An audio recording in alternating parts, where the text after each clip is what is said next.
Good morning, guys, and welcome to our day 34 journey. তো guys আজকে হচ্ছে তোমার শবে বরাত। ঠিক আছে, অনেক গুরুত্বপূর্ণ একটা দিন। নামাজ কালাম পড়তে হবে, আল্লাহর ইবাদত করতে হবে, মনের ইচ্ছাগুলো চাইতে হবে আল্লাহর কাছে। তো ইয়েস, আজকে নামাজ কালাম পড়া লাগবে। আমি তো পড়ি টড়ি না, মানে খারাপ হয়ে গেছি বুঝছো। নামাজ কালাম আগে ভালো পড়তাম, এখন ওই কাজের চাপে মানে দুষ্টু হয়ে গেছি। আরো আমি হচ্ছে এখন ব্যবসায়ী, তো নামাজ কালাম আমার জন্য আরো বেশি ইম্পর্টেন্ট, কেননা আমার তো মনে করো যে সবকিছু আল্লাহর হাতে। তো এরকম একটা স্পেশাল রাতকে, স্পেশাল দিনকে যদি আমি ভালো মতো ইউটিলাইজ না করি তাহলে ইট ডাজেন্ট মেক সেন্স। আর আই হোপ তোমরাও নামাজ কালাম পড়বা। ইভেন যার ওয়ার্ক প্রেশারটা নাই বলতে গেলে আজকে, তারা একটু বেশি পড়ার চেষ্টা করবা। যার একটু ওয়ার্ক প্রেশারটা বেশি তারা একটু মানে কষ্ট করে হইলেও পড়ার চেষ্টা করবা যতটুকু পারো। গাইজ এতক্ষণ যাবত আমি একটু আউট অফ দ্য টপিক কথাবার্তা বলছিলাম, যদিও এটা আমি ইউজুয়ালি করি প্রায়শই। It's not a new things for me.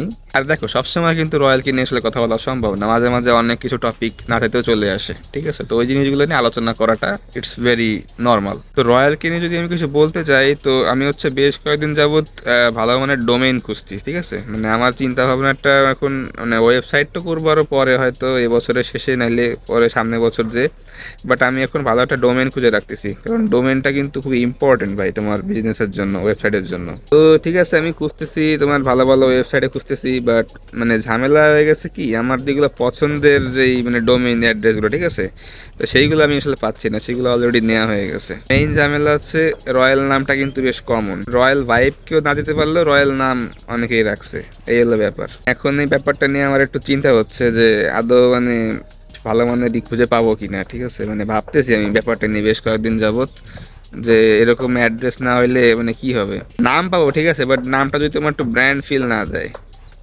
আমার কাছে বেশ কয়েকটা অপশন আছে, মানে যেগুলো অবশ্য আমি লিখছিও, বাট ওইগুলো আসলে খুব একটা ব্র্যান্ড ফিল দেয় না। মানে যেইগুলো আমার কাছে খুব একটা ভালো লাগতেছে না, সেইগুলাই তোমার এখনো আনসোল্ড আছে।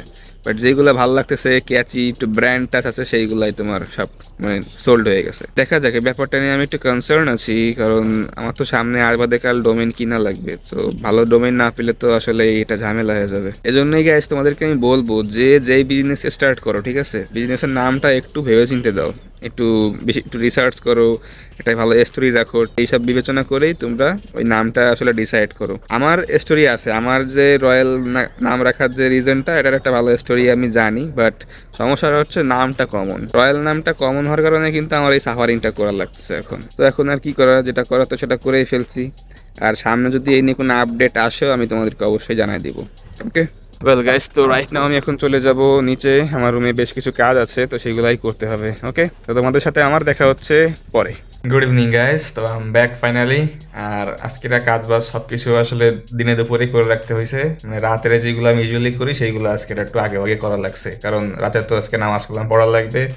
এটা ওয়ার্ক প্রেশার ছিল, ঠিক আছে, এর জন্যই আগে আগে করার চেষ্টা করছি। সব যেহেতু আসলে পারি নাই, মানে তোমার শেষ করতে কিছু কিছু কাজ তো তোমার থেকেই যায়, তো সেইগুলা তোমার নামাজ পড়ে এসে যদি সময় পাই তাহলে ওইগুলা করা লাগবে। গাইজ ভাবছিলাম বিকালে গিয়ে ছাদে একটু ভিডিও শুট করব, বাট মসজিদ থেকে হচ্ছে তোমার ওই যে বাচ্চা বাচ্চা ছেলে পেলে তোমার গজল গাচ্ছে, ঠিক আছে, কোরআনের আয়াত তিলাওয়াত করতেছে, সূরা কালাম পড়তেছে। তো সেই মাইকের সাউন্ডে আসলে ভিডিও করলে মনে হয় মানে আসলে মনে হয় একটা নয়েজ সৃষ্টি হতো। ঠিক আছে, না তুমি আমার কথা ভালো করে বুঝতে পারতা, না তুমি ওই সূরা শুনতে পারতা, গজল শুনতে পারতা। তো এর জন্য হচ্ছে বিকালে আমি শুট করি নাই। এখন মাগরিবের রক্ত হয়েছে, এতক্ষণ যাবত হচ্ছে তোমার সবকিছু বন্ধ ছিল, তো ওরা একটু আগেই সূরা কালাম পড়া আবার শুরু করছে। তো যাই, দ্যাটস ওয়াই আমার হচ্ছে জানলা সব আটকায়, দরজা মরজা আটকায় তোমার ভিডিওটা করা লাগতেছে, নাহলে একটা ভালো নয়েজ আসতো ভিডিওতে। আর একটা ব্যাপার আমি একটু খেয়াল করছি, সেটা হচ্ছে শবে বরাত চলে আসলে কেমন জানি তারপর থেকে একটা রমজান রমজান ভাইব কাজ করে।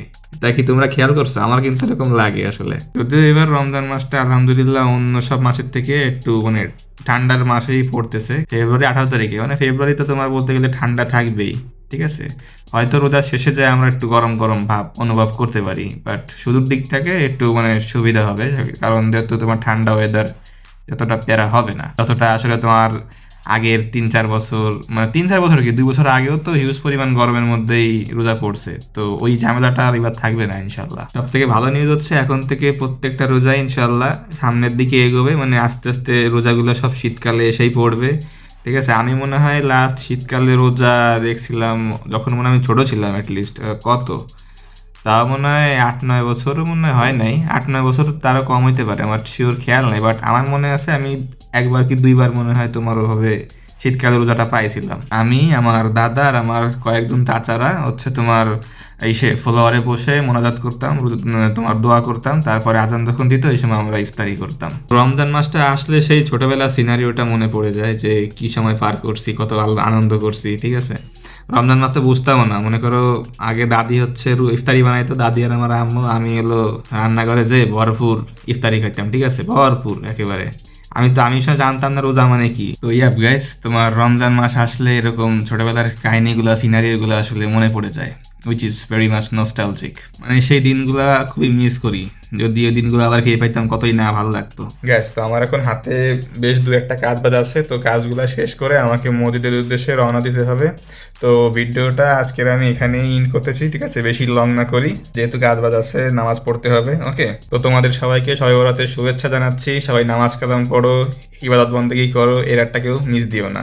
তো সবাই ভালো থাকো, সুস্থ থাকো এবং নিজের খেয়াল রাখো। তোমাদের সাথে আমার দেখা হচ্ছে ইনশাল্লাহ আগামীকাল। আল্লাহ হাফেজ।